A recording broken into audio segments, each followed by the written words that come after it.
Shabbat Shalom. Last May, I went downtown for a protest rally.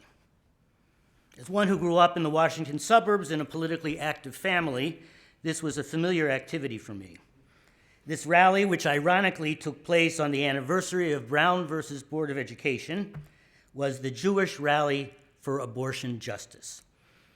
Adam Kuhn was there. Maybe some of the others of you were there as well, but you're all wearing masks, so I can't tell who was there. It was a long rally with lots of speakers, senators and congresspeople, clergy, and many leaders in the abortion rights movement. There were many speeches by clergy people, imams, priests, ministers, and of course, rabbis. The non-Jewish clergy spoke mostly in terms of religious pluralism, about the fact that different religious traditions have different perspectives on the question of abortion, affirming that secular American law has no business imposing the perspectives of one or another religious tradition on the rest of us. The rabbis that day, not unexpectedly, spoke along these lines, but also expressed the unique perspectives of Jewish tradition and Jewish law on the matter of abortion, asserting that Jewish law distinguishes between fetal life and human life, and that personhood and its attendant rights begin at birth. Many said that halakha permits abortions under certain circumstances and requires an abortion under certain other circumstances. But you already know this, because Rabbi Harris spoke on this theme last Shabbat, and because Rabbi Glazer taught on this topic at the Tikkun Leil Shavuot a few weeks ago, and because many or most of you have probably had numerous other opportunities over the years to explore Jewish perspectives on abortion. Surely the controversy over abortion rights did not end in 1973, and it certainly hasn't ended in 2022. We need to continue to speak about these issues, dafka because different religious traditions have different perspectives on the metaphysical question of when a person becomes a person. And that metaphysical question is not the purview of scientists or state legislatures or Congress or the Supreme Court. Therefore, in a free society that champions or that claims to champion liberty and justice for all, the question of when a woman may legitimately choose to terminate a pregnancy should be answered only by that woman in consultation with her medical practitioners and with her intimate advisors. Or to put it another way, American law should not impose the perspective of the Roman Catholic Church or of white evangelical churches on the rest of us. I know that there's a paradox in my assertion that I am passionately pro-choice and at the same time that I am a halachically serious Jew. I also know that many, and maybe even most, of the abortions performed in America today would not be sanctioned by Jewish law. Remember, halakha permits abortions under certain circumstances, not under all circumstances. But I have two answers to this paradox. First, Jewish law does not impose itself on non-Jews. I cannot legitimately impose halachot related to abortion on non-Jews any more than I could impose on them Shabbat observance or kashrut or talis and tefillin. Second, the Establishment Clause of the Constitution prevents us, or should prevent us, from imposing upon anyone, Jewish or non-Jewish, halachot related to abortion. And here's the crucial point. It is the right of this or that non-Jewish woman to seek an abortion, even under circumstances about which I would disapprove, that protects the right of my daughter-in-law or my nieces or any Jewish woman to follow the guidance and dictates of Jewish law when facing an unwanted pregnancy. Pro-choice doesn't mean protecting only the choices I agree with. Pro-choice means pro-choice. So who has abortions in America these days? You know the stereotypes, the two groups of stereotypes that are employed by people on each side of the abortion debate. Those who argue for abortion rights often cite the tragic case of rape and incest victims. And indeed, even many abortion opponents concede that to force a 12-year-old girl who was impregnated by her father or her uncle or her brother to maintain that pregnancy through delivery would simply be too cruel. On the other side of the debate, the frequent stereotypes employed by abortion opponents generally fall into two categories.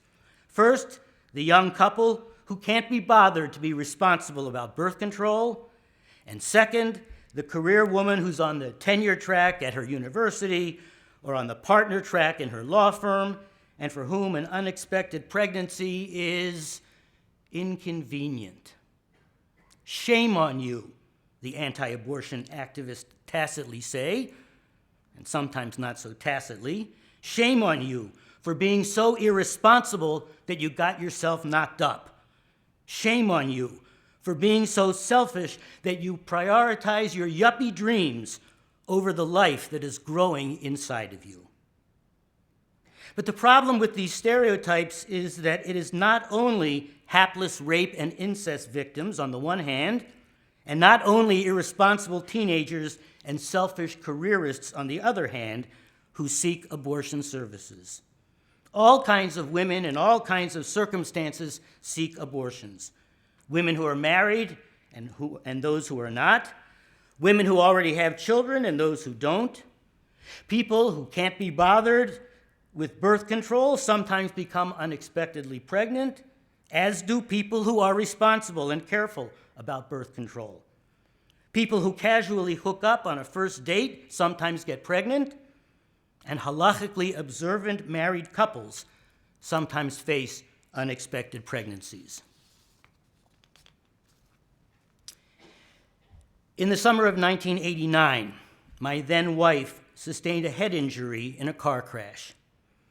After 6 hellish months and at least that number of hospitalizations, she was more or less medically stable, left with a condition that made possible pregnancy dangerous for her and dangerous for the fetus, and she was taking a medication, possibly for the rest of her life, that was further associated with birth defects. It was around that time that we would have started trying to have our third child, a younger sibling for our then 4-year-old and 2-year-old sons.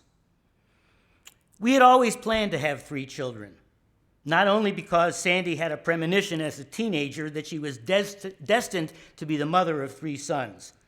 We were also moved by a term that I found out years later had been coined by Rabbi Abramson, mitzvah child. Mitzvah child.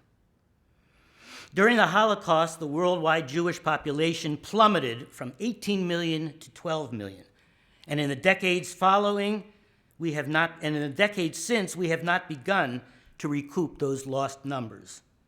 Therefore, in addition to the general mitzvah to be fruitful and multiply, and the prevalent halachic opinion is that one fulfills that obligation by having at least 2 children, many believe today that contemporary Jewish couples ought to be encouraged to have at least a 3rd child, a mitzvah child, to help us recover the numeric losses from the Holocaust and to help ensure a robust Jewish future.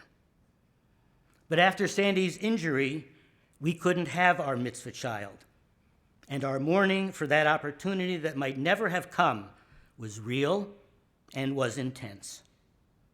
I had always been moved by those biblical stories of infertility, Abraham and Sarah, Jacob and Rachel, Manoach and his unnamed wife, and so many others, because I knew that infertility was a heartbreak in the ancient world and no less a heartbreak for many couples in the modern world. Well, we began to learn in those terrible days more than 30 years ago about something known as secondary infertility. After having a child or children, the inability to have additional children. And that's what we were suffering from, a medical condition that made having no more children the only responsible choice. By the way, in case you have an idea of where this story is going, none of you knows Sandy, and she doesn't live anywhere near this community. And furthermore, it was with her concurrence and encouragement that I shared an earlier version of the story with our congregation almost 30 years ago. So there we were, back in 1990, mourning the loss of the mitzvah child we would never have. This is the real world, so Sandy called her gynecologist to discuss the possibility that she might accidentally become pregnant. Her doctor told her that generally he did not perform abortions. Remember, this was Massachusetts in the 90s, just a few years before John Salvi shot up 2 Planned Parenthood clinics in Boston, killing 2 and wounding 5. So Sandy's doctor assured her, but Sandy's doctor assured her that he would provide abortion care to her if it ever became necessary. And so life went on. Now, you shouldn't think that we were plunged into a deep and relentless depression over this circumstance. We already had 2 children, so we already knew that raising children is the greatest blessing of life.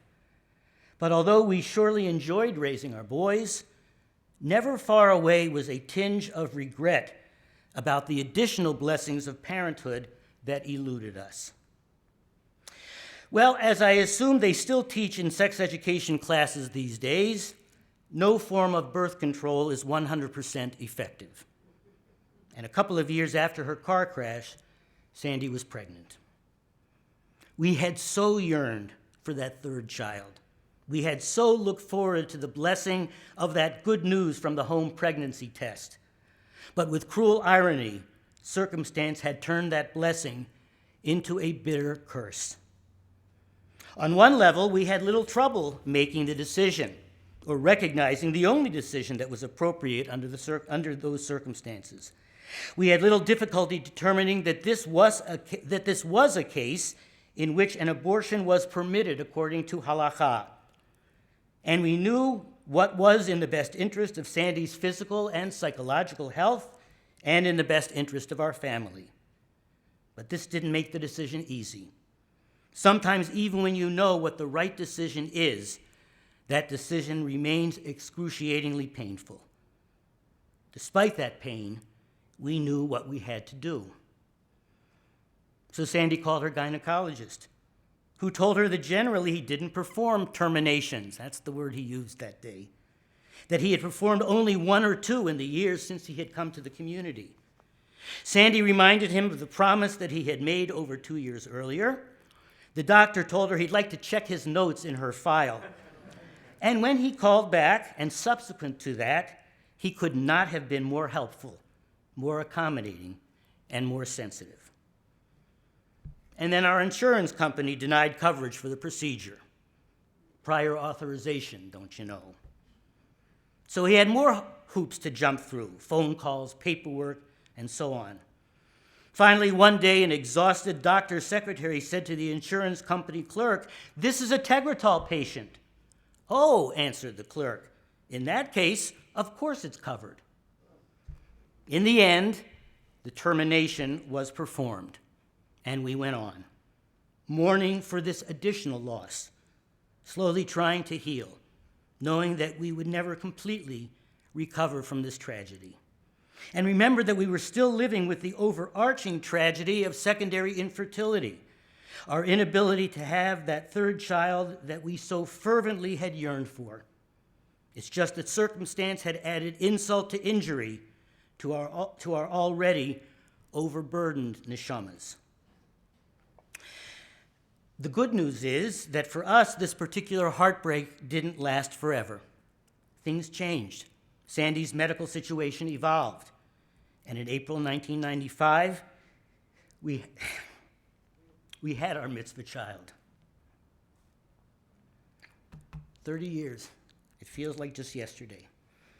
In April 1995, we had our mitzvah child, delivered, by the way, by the same wonderful obstetrician who had performed the abortion 3 years earlier. All's well that ends well. Well, not completely. Life is complicated, and juggling life's blessings and life's burdens is complicated. Of course, the birth of our 3rd child was a particularly sweet blessing, but I'd be lying if I told you that the pain of those previous years is completely forgotten or completely gone. I shared all of this with you not to appeal to your sympathy, but to help to put a face on the issue and to remind us all that the decision to terminate a pregnancy is a complicated one and an agonizing one. We must never lose sight of the tremendous suffering endured by people facing unwanted pregnancies. And we are obligated as a society not to add to those people's pain. And we are well advised to avoid judging or trying to quantify someone else's suffering. Who's to say that the anguish of a rape or incest victim forced by the law to carry a pregnancy to term would be more than that of a 14-year-old girl who had been impregnated by her 14-year-old boyfriend, or that of a middle-aged woman facing a possible disruption of her professional life, or that of a mother of two on Tegretol. The essential point is that it is not our place to collectively decide who may or may not have an abortion. It's none of our goddamn business. So I've shared this painful story with you because, as I learned at that rally last May, sharing our stories is important. And not only for political purposes. Sharing our stories is also important for our healing, for our communal healing.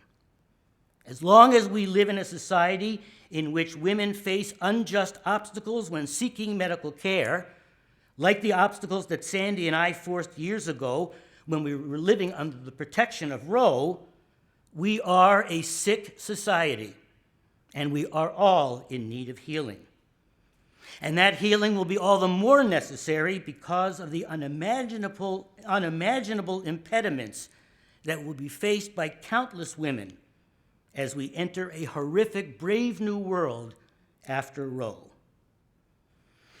A number of the speakers at the rally last May declared, "I had an abortion and I'm proud of it," an assertion that each time was greeted by enthusiastic applause. Well, I was the husband of someone who had an abortion, but I'm not particularly proud of it. I'm certainly not ashamed of it. It was the right decision to make, halakhically right, morally right, constitutionally right, but it was a terrible decision. Not a lot of pride there. What I am proud of is that despite the obstacles we faced, we lived in a country under the protection of Roe v. Wade, which for half a century guaranteed our right to seek safe and legal abortion care. What I am horrified by today is not only the trampling of our First Amendment rights by this act of religious tyranny on the part of the Supreme Court, but especially the untold suffering that in the years to come will be experienced by thousands of pregnant women and their loved ones. Are you registered to vote? Shabbat Shalom.